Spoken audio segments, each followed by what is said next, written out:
6 lovers. I'm the 7th, and in my game, there are no winners. The USB drive sat in my locker like a tumor. I'd found it Tuesday morning after my shift, wedged between my thermos and work gloves. No note, no return address, just a black plastic rectangle that felt heavier than it should. The hospital's basement hummed around me, boilers cycling, ventilation systems breathing their mechanical rhythm. 22 years I'd been fixing things in the dark corners where nobody looked. 22 years of being invisible. I should have thrown it away. Instead, I plugged it into the old computer in the maintenance office. The screen flickered, then filled with a video player. My finger hovered over the mouse. Something cold crawled up my spine, the kind of feeling you get when you hear footsteps in an empty building. I clicked play. The image was grainy, but clear enough. A motel room with faded yellow wallpaper, the kind with roses that looked more like dark red stains. A woman on the bed, her auburn hair catching the lamplight. My wife, Melissa. The man with her wasn't me. He was younger, maybe 35, with tattoos running down his arms and a cocky smile that made my stomach turn. They moved together like they'd done this before, many times before. The timestamp showed 3 months ago, but the ease between them suggested years. The video cut to black, then text appeared. This is just one. I know about the others too. Pay me $50,000 or everyone finds out. You have 72 hours. A phone number blinked at the bottom.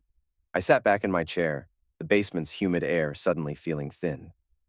The others, plural. Not just this one mistake, this one moment of weakness. Others. My hands didn't shake. That surprised me.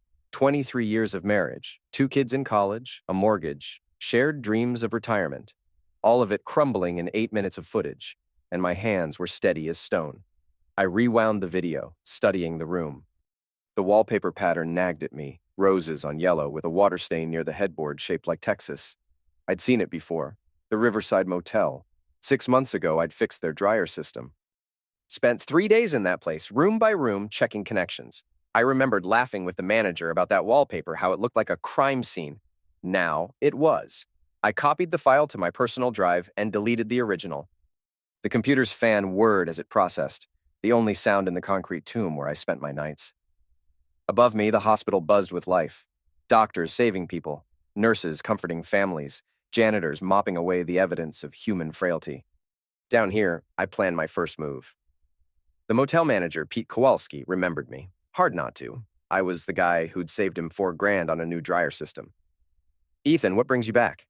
More equipment acting up? Actually, yeah. I hefted my toolbox, playing the part. Got a report about inconsistent water temperature in the East Wing. Mind if I check the main line?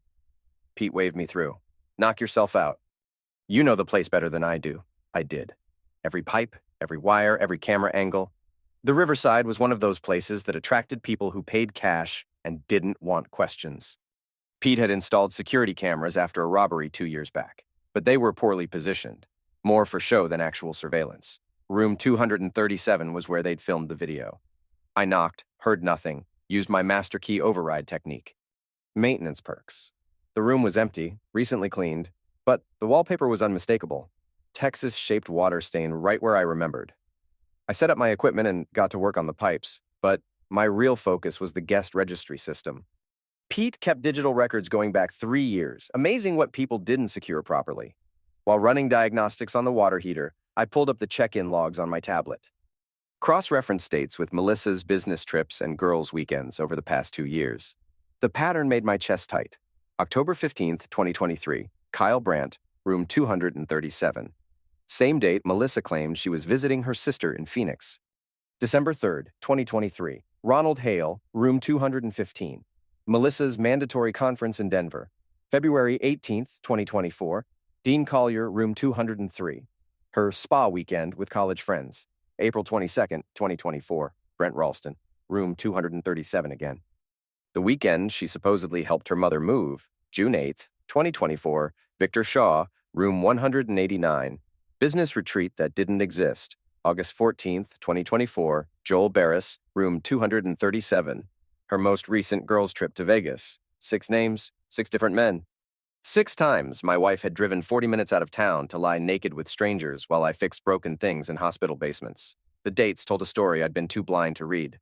Melissa's new gym membership aligned with Joel Barris.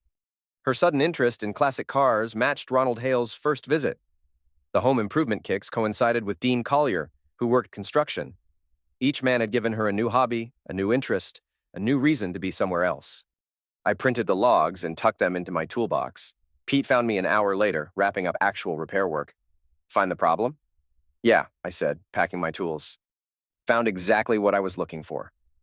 That night, I sat in my truck outside the riverside, watching. Room 237's window glowed yellow. At 11:47 p.m., a motorcycle pulled up. Kyle Brandt, the blackmailer, swagger intact even at a distance. He knocked on 237's door, and it opened immediately. Melissa had been waiting. I didn't sleep that night. Instead, I planned. Kyle Brandt lived in a riverfront duplex that had seen better decades. The address was easy enough to find. Blackmailers weren't typically concerned with operational security. His motorcycle sat in the driveway next to a rusted pickup truck. Thursday evening, I knocked on his door. He answered wearing jeans and a stained tank top, beer in hand. Mid-30s, exactly like in the video, with the same cocky smile that had made my stomach turn. Yeah? Kyle Brandt? Depends who's asking. Ethan Carrick. I think you sent me something. His smile widened. Well, crap, didn't expect you to show up in person. He stepped aside, gesturing me in. Come on, let's talk business. The duplex reeked of motor oil and stale cigarettes. Motorcycle parts cluttered every surface, and the coffee table was a graveyard of empty bottles. Kyle settled into a recliner that probably came with the place. Want a beer? I'm good. Suit yourself. He took a long pull from his bottle. So, you see my little movie? I saw it. Good quality, right? I invested in some decent equipment. HD makes everything look better. He leaned forward. Especially your wife. I kept my voice level. You want $50,000? That's the starting price. But seeing as how you're here, maybe we can work something out. You seem reasonable. I am reasonable? That's why I came to talk instead of calling the police. Kyle laughed. Police? For what? Everything in that video was consensual. Your wife's a big girl, makes her own choices. Blackmail's still illegal. Prove it. I never asked for money. I just shared some information and mentioned what might happen if it got out. Free speech, brother. I studied the room while he talked. Pizza boxes, motorcycle magazines, and, there on the entertainment center, a stack of DVD cases, hand-labeled in black marker. I couldn't read the writing from where I sat, but my chest tightened anyway. You said there were others? Oh, there are. Your wife's been a busy lady. Kyle's grin was predatory. But that's between you and me right now. Pay up, and it stays that way. What if I want to see them first? Make sure you're not bluffing. Kyle considered this, then shrugged. Fair enough, but just a preview. Free samples? Then you pay for the full show. He got up and walked to the entertainment center. I counted 4 DVDs with Melissa's name, plus several others labeled with different women's names. Kyle had been running this operation for a while. He selected one DVD and slid it into the player. The TV flashed to life, showing Melissa with a different man. Older, balding, someone I didn't recognize.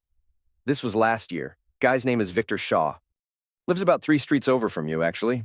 Divorced, lonely, easy target. Kyle fast-forwarded through scenes. Your wife has a type. Men who need her. Makes them feel special, makes them pay attention. Classic predator behavior, really. The casual way he described it made my skin crawl, but I kept watching, kept learning. How many? 6 total, counting me. Well, 5 plus me. I'm special. His laugh was ugly. I'm the one with the camera. A door opened in the back of the duplex. Footsteps. Then Melissa appeared in the hallway, wearing one of Kyle's shirts and nothing else. Her face went white when she saw me. Ethan? How did you? Sit down, Kyle told her. Your husband and I are discussing terms. She looked between us, fear and defiance warring in her expression. You can't be here. This is what? I asked quietly. Private? Personal? Your business? It's complicated. It's really not. I stood up, ignoring Kyle's sudden tension. 23 years of marriage, 2 kids, a life we built together. You threw it away for what? 6 different men who mean nothing to you? They're not. It's not like that. Then explain it. She couldn't, or wouldn't. She just stood there in another man's shirt, in another man's house, after 23 years of lying to my face. Kyle cleared his throat. This is all very touching, but we still have business to discuss. I looked at him, really looked. Noticed the camera equipment in the corner, the tripods, the professional lighting setup, hidden behind cheap curtains. This wasn't just blackmail. This was production. You film all of them. Insurance policy. Amazing what people will do when they think nobody's watching. He gestured at the DVD collection. Amazing what they'll pay to keep it that way. And if I don't pay? Then everyone finds out. Your kids, your boss, your neighbors. The internet's forever, Ethan. One upload, and your wife becomes a celebrity. I walked to the entertainment center and picked up one of the DVDs. Joel Barris, I read from the label. Melissa's trainer? Kyle nodded. Jim Rat thinks he's God's gift. Your wife had him believing she was going to leave you for him. Another DVD. Ronald Hale. Car salesman. Still thinks she's shopping for a new vehicle. The next, Brent Ralston. High school reunion. Old flame rekindled. Kyle was enjoying this, savoring my reaction to each revelation. They all think they're special. They all think she chose them. The last one made my stomach drop. Dean Collier. I knew that name. Melissa had mentioned him, a contractor she'd worked with on a charity project. I'd even met him once at a company picnic. He doesn't know about the others? None of them do. That's the beauty of it. Everyone thinks they're the exception. Kyle finished his beer and crushed the can. Your wife's a professional, Ethan. She makes each one feel like the only one. I set the DVDs back carefully. 72 hours, you said. That's right. 50 grand and all this goes away. I looked at Melissa one more time. She wouldn't meet my eyes. I'll be in touch, I said, and walked out. Behind me, I heard Kyle laughing. Smart man, he called after me. Family's worth more than pride. He had no idea how right he was. I took a week of vacation. 22 years at the hospital had earned me enough sick days and personal time to disappear from the radar. I told my supervisor I had family issues to sort out. That wasn't a lie. The first man I followed was Ronald Hale. Kyle had called him a car salesman, and sure enough, he worked at Premier Auto on the South Side. I watched him for 3 days, learning his patterns. Coffee at 7 a.m., work until 6 p.m., gym on Tuesday and Thursday, drinks at Murphy's Bar on Friday. On Wednesday, I showed up at Premier Auto looking for a used truck. Ronnie Hale? I asked the receptionist. That's me. He appeared from behind a row of SUVs, hand extended. Mid-40s, still fighting a losing battle with his waistline, wearing a tie that had seen better years. What can I help you with? We spent an hour looking at trucks. Ronnie was good at his job, friendly, knowledgeable, not too pushy. Under different circumstances, I might have liked him. You married? He asked as we examined a Ford F-150. 23 years. Lucky man, I'm single myself. Well, sort of. His grin was conspiratorial. Got this thing going with a married woman. Sounds bad, but her husband's a real piece of work. Neglects her, you know. She deserves better. My hand stayed steady on the truck's hood. That's so? Yeah, beautiful woman, auburn hair, smart as heck. Met her at this charity thing last year. We just clicked. He lowered his voice. Don't usually go for married women, but this one's special. She's talking about leaving him. Sounds complicated. Life's complicated. Sometimes you gotta take chances. He patted the truck's fender. Speaking of chances, this baby's not gonna last long at this price. Got another guy coming to look at it Friday. I played interested buyer for another 20 minutes, then left with a business card and a promise to think it over. In the parking lot, I called the number Kyle had left with the USB drive. Yeah? It's Ethan Carrick. Ready to pay up? I want to meet. Tonight. Same place. Kyle was quiet for a moment. You bringing money? I'm bringing questions. Questions don't pay my bills. Answer them, and maybe they will. He agreed to meet at 9 p.m. I spent the afternoon preparing. The duplex looked the same, but this time I noticed details I'd missed before. Security cameras on the neighbors' houses. A clear view of Kyle's front door from at least 3 angles. The motorcycle parked in different spots, sometimes in the driveway, sometimes on the street. Kyle was either careless or confident. He answered the door in the same clothes as before. Where's my money? Where's my wife? Working late. Real job, not like this side business. He stepped aside to let me in. You got questions? Ask 'em. I sat on the couch this time, forcing Kyle to stay standing. Power dynamics matter, even in crappy duplexes.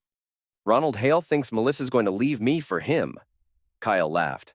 That's what they all think. All of them? Well, maybe not all. Victor Shaw is just looking for company since his divorce. And Dean Collier knows she's married? Thinks it makes things more exciting. Kyle grabbed another beer from the fridge. But Ronnie and that gym teacher, Joel, they think they're in love. Joel Barris is a teacher? High school. Coaches wrestling too. Real winner, that one. Got himself convinced your wife's this tragic figure trapped in a loveless marriage. Kyle's grin was nasty. Shows you how much he knows. I filed that information away. What about Brent Ralston? High school sweethearts, reunited at their 25-year reunion. Couldn't resist picking up where they left off. Kyle settled into his recliner. That was 18 months ago. Still meets her twice a month. They all still see her. Regular as clockwork, except Dean. He's been traveling for work. But the others? Oh yeah. Your wife's got a schedule that would make a corporate executive jealous. The casual way he described it made something cold settle in my chest. This wasn't passion or even simple infidelity. This was systematic, organized, professional. How long has this been going on? Depends what you mean by this. The affairs? Couple years, maybe more. The filming? Kyle gestured toward his equipment. About 18 months. Once I figured out the pattern, I started documenting everything. For blackmail. For insurance. Your wife's not the only married woman in town with interesting hobbies. He pointed at the shelf of DVDs. I got enough material to retire comfortable. I looked at the collection again. Dozens of cases. Dozens of names. Kyle had been running a comprehensive operation. But what makes you think I won't just turn you in? Because then everyone sees the footage. Your kids, your coworkers, your neighbors. Sure, I go to jail, but your life still explodes. Kyle took a long drink. Besides, 50 grand's cheaper than a divorce lawyer. He was right about the math, but he was wrong about everything else. I need time to get the money together. How much time? A week, maybe 2. Kyle considered this. 2 weeks max. But the price goes up, $60,000. Interest, you know? I nodded and stood up. I'll be in touch. Smart choice. Family's everything, right? I left without answering. But Kyle was right about family. It was everything. And I was going to protect mine, no matter what it cost. Just not with money. Saturday night, I watched Kyle's duplex from 3 blocks away. He left at 8:47 p.m. on his motorcycle, probably heading to Murphy's bar like half the divorced men in town. I gave him 20 minutes, then drove closer. The duplex sat on a dead-end street backing up to the river. No streetlights, minimal traffic, neighbors who minded their own business. Perfect for Kyle's operation. Also perfect for mine. Breaking and entering wasn't something they taught in maintenance training, but 22 years of emergency repairs had given me a different skill set. Frozen pipes in vacant houses, electrical failures in closed offices, water damage in empty buildings. I'd learned to get inside places quickly and quietly. Kyle's security was amateur hour. The back door had a basic deadbolt and a chain lock. The chain was useless, designed to keep the door from opening wide, not to prevent entry entirely. The deadbolt was standard residential grade, the kind you could find at any hardware store. I used a bump key I'd made years ago for legitimate maintenance work. 3 minutes later, I was inside. The duplex felt different at night, smaller, more cramped, heavy with the smell of cigarettes and motor oil. I moved through it methodically, photographing everything with my phone, the living room setup, the bedroom equipment, the boxes of DVDs and recording equipment in the closet. Kyle's computer sat on a desk in the bedroom, surrounded by hard drives and cables, professional-grade stuff, the kind used for video editing and storage. This wasn't some amateur blackmail scheme. Kyle had invested serious money in his operation. I booted up the computer, no password protection. Apparently, Kyle felt safe in his Riverside hideaway. The desktop was organized like a business, folders labeled by date, location, and woman's name. Melissa had her own folder with subfolders for each man. I plugged in a portable drive and started copying. Terabytes of data, videos, photos, documents. Kyle had been meticulous, keeping notes on each target, their schedules, their weak points, their relationships, a blackmailer's handbook. While the files transferred, I explored the rest of the setup. Kyle had cameras hidden throughout the duplex, motion sensors, even a backup recording system. He documented everything, probably for his own protection as much as for blackmail material. The copying finished at 11:23 p.m. I had everything. Kyle's complete operation stored on my portable drive. Video evidence of my wife with 6 different men, plus documentation of at least a dozen other affairs Kyle had filmed over the past 2 years. I could have left then. Should have left. Instead, I kept looking. In Kyle's filing cabinet, I found contracts, real contracts, with signatures and payment schedules. Kyle wasn't just blackmailing people, he was providing a service. Married women paid him to arrange and document their affairs, creating leverage for divorce proceedings or just for the thrill of controlled danger. Melissa had signed one 18 months ago. The contract laid out terms like a business arrangement. Kyle would provide discrete locations, screen potential partners, handle scheduling, and maintain documentation. In exchange, clients paid a monthly fee plus bonuses for successful connections. My wife hadn't just been having affairs. She'd been paying someone to arrange them. The front door opened at 11:41 p.m. I heard Kyle's keys hit the coffee table, his boots on the hardwood floor. The refrigerator door opened and closed. He was settling in for the night, probably planning to review his latest footage or count his blackmail money. I stayed in the bedroom, portable drive in my pocket, thinking fast. The window led to a 10-foot drop onto concrete. The bedroom door opened directly into the living room, where Kyle was now moving around. No good options. Footsteps approached the bedroom. I had maybe 10 seconds. The closet door was already open, revealing Kyle's collection of equipment and blackmail materials. I slipped inside, pulling the door most of the way closed, leaving just enough gap to see and breathe. Kyle entered the bedroom, still wearing his jacket. He sat at the computer, waking it from sleep mode. The screen displayed the same desktop I'd been exploring 20 minutes earlier. He frowned, checking the recent files. I'd been careful, but computer forensics could probably detect my intrusion if Kyle knew what to look for. He didn't. After a few minutes of random clicking, he pulled up a video file. My stomach turned as I recognized Melissa's voice. Kyle watched for a few minutes, then closed the file and opened another, then another. He was reviewing his collection like a miser counting coins. At 12:15 a.m., he finally shut down the computer and headed for bed. I waited another hour before slipping out through the back door. In my truck, I plugged in the portable drive and spot-checked the files. Everything was there. Kyle's complete blackmail operation documented in excruciating detail, including evidence that could destroy 6 men's lives and end my marriage permanently. Or it could destroy 1 man's life and give me back everything I'd lost. The choice was becoming clear. Monday morning, I returned to work like nothing had changed. Same basement, same broken equipment, same invisible routine. But everything was different now. I had Kyle's complete files, his client contracts, his blackmail materials. I had enough evidence to bury him permanently. The question was how to use it. I started with anonymous emails, simple, untraceable, devastating. Dean Collier's wife received photos of her husband with Melissa, along with Kyle's detailed notes about their affair. She filed for divorce that afternoon.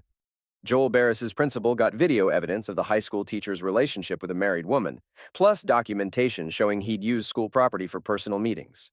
He was suspended pending investigation. Victor Shaw's ex-wife received Kyle's files showing Victor had been having an affair during their marriage, not just after their divorce like he'd claimed. She reopened their settlement, demanding a larger share of assets. Brent Ralston's current girlfriend found out about his ongoing relationship with his ex-girlfriend from high school. She moved out the same day. Ronald Hale's boss at Premier Auto learned that Ronnie had been using company time and resources to conduct his affair. Disciplinary action followed immediately. Each email contained the same footer, more evidence available upon request. By Wednesday, 4 of the 6 men had tried calling Melissa. I know because I was monitoring her phone. She stopped answering after the second day. Thursday evening, Kyle showed up at the hospital. I was in the boiler room performing actual maintenance work when security called down. "Ethan, got a guy up here looking for you. Says it's urgent family business." "Send him down." Kyle appeared 10 minutes later, his cocky swagger replaced by barely controlled rage. His face was scratched, his left eye swollen shut. "What the heck did you do?" I kept working on the boiler, not looking up. "Fixed a heating element. Why?" "Don't play games with me. Someone's been leaking my files." "That's unfortunate." I straightened up, wrench in hand. "Security problem?" "Security problem?" Kyle's voice cracked. "Dean Collier and Victor Shaw jumped me outside Murphy's last night. Beat the crap out of me. Said I ruined their lives. Sounds like they're upset about something." "They're upset because someone sent their wives evidence of their affairs. Evidence that came from my files." Kyle stepped closer, trying to use his size to intimidate me. "Files that only you had access to." I set down the wrench and faced him fully. "Are you suggesting I stole something from you?" "I'm not suggesting anything. I'm telling you. You broke into my place, copied my files, and now you're using them to destroy my operation. That's a serious accusation." "Got any proof?" Kyle's good eye burned with fury, but he couldn't answer. Computer forensics might have detected my intrusion, but Kyle hadn't thought to check until it was too late. "Here's what's going to happen," he said instead. "You're going to pay me what you owe, plus damages for the men you've already destroyed. Otherwise, your wife's videos go public tomorrow." I almost smiled. "Which videos?" "You know which videos?" "The one showing Melissa with Dean Collier, whose wife is divorcing him, with Joel Barris, who's been suspended from his teaching job, with Victor Shaw, who's facing a lawsuit from his ex-wife." I picked up my toolbox. "Those videos?" Kyle's face went pale. He was starting to understand. "Those men have nothing left to lose now," I continued. "Their marriages are over, their jobs are gone, their reputations destroyed. What do you think they'll do if those videos surface? How do you think they'll react to being humiliated publicly? They'll... Kyle's voice trailed off. They'll end you. I said it matter-of-factly, like I was discussing a repair schedule. Dean Collier works construction. Big guy, strong hands, access to power tools. Victor Shaw owns tools. I saw the NRA stickers on his truck. Joel Barris coaches wrestling, knows how to hurt people efficiently. Kyle backed toward the door. You're bluffing. Am I? 2 of them already beat you up, and that was before they knew about the videos. What happens when they find out you've been filming their most intimate moments? When they realize you plan to blackmail them too? I never. Your files say otherwise. Detailed notes on each man, their vulnerabilities, their bank accounts. You were building cases against all of them. I stepped closer. The only reason you started with me is because I'm the husband. Easier target, more motivated to pay. Kyle's swagger was completely gone now. He looked like what he was, a small-time criminal who'd gotten in over his head. What do you want? I want my wife's videos deleted. All of them, every copy, every backup, every file. Fine, done. What else? I want you to disappear. Leave town, find a new hobby, start over somewhere else. And if I don't?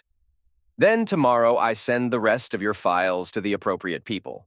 Ronald Hale's boss learns about the blackmail scheme. The police get evidence of your operation. And most importantly, Dean, Victor, and Joel get copies of everything, including your home address. Kyle stared at me for a long moment. Behind his remaining bravado, I could see fear taking root. He was finally understanding the position he was in. This isn't over, he said. Yes, it is. He left without another word. I finished my repairs and clocked out at my usual time. Friday afternoon, I received a package at work. Inside was a hard drive and a note. Everything deleted. I'm gone. Don't look for me. I plugged in the drive and verified the contents. Kyle's complete archive, unedited and complete. Every video, every photo, every document from his blackmail operation. He'd given me everything as insurance, proof that he'd kept his end of the bargain. I destroyed the drive that night. Saturday morning, Melissa was waiting in our kitchen when I got home from my shift. We need to talk, she said. She looked older than her 41 years. The stress of the past week had carved new lines around her eyes, and her confident posture had collapsed into something smaller and defeated. About what? About us. About everything. She gestured toward the coffee maker. I made coffee. I poured myself a cup and sat across from her at the table where we'd shared 23 years of meals, conversations, and plans for the future. Kyle's gone, she said. I heard. The others are. Their lives are falling apart. I heard that, too. She stared into her coffee cup. Dean's wife took the kids. Joel lost his job. Victor's facing bankruptcy. Her voice was barely a whisper. They're all destroyed. They made their choices. So did I. Yes, you did. We sat in silence for several minutes. Outside, our neighborhood was waking up. Kids playing in yards, families starting their weekends, normal people living normal lives. What happens now? She asked. I've filed for divorce. Irreconcilable differences, no fault. You'll get papers Monday.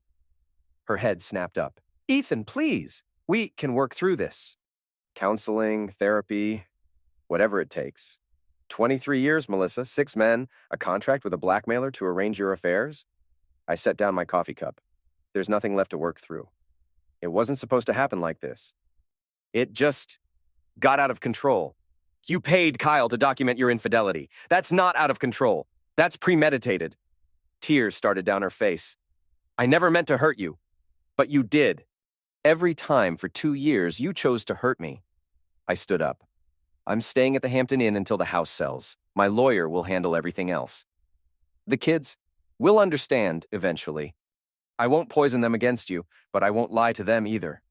I left her sitting at our kitchen table, crying into her coffee. Part of me wanted to comfort her, to try once more to salvage something from the wreckage. But that part was smaller than it had been a week ago.